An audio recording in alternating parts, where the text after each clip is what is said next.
दक्षिण सोलापूर तालुक्यातील वडकबाळ येथील जिल्हा परिषद शाळेत सावित्रीबाई फुले यांची जयंती मोठ्या उत्साहात साजरी करण्यात आली। आधुनिक स्त्री शिक्षणाची मुहूर्तमेढ सावित्रीबाई फुले यांनी रोवली आहे। त्यांनी शिक्षण क्षेत्रात आपले सारे आयुष्य खर्ची घातले आणि महिलांना शिक्षण घेता यावे यासाठी अतोनात कष्ट केले। त्यांचे कार्य कायम स्मरणात राहील असं आहे, असे उद्गार मुख्याध्यापक बाळासाहेब बिराजदार यांनी विद्यार्थ्यांना मार्गदर्शन करताना काढले। यावेळी विद्यार्थ्यांसाठी संगीत खुर्ची रांगोळी स्पर्धा घेण्यात आल्या। त्यातील विजयी विद्यार्थ्यांना शालेय साहित्य बक्षीस देण्यात आले।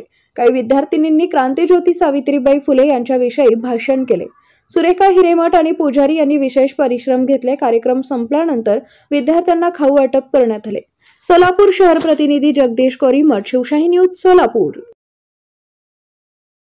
ताज्या घडामोडी जाणून घेण्यासाठी शिवशाही न्यूज यूट्यूब चॅनलला सबस्क्राइब करा। आपण हा व्हिडिओ फेसबुकवर पाहत असाल तर फेसबुक पेज फॉलो करा आणि शिवशाही न्यूज.com या आपल्या वेबसाईटलाही भेट द्या।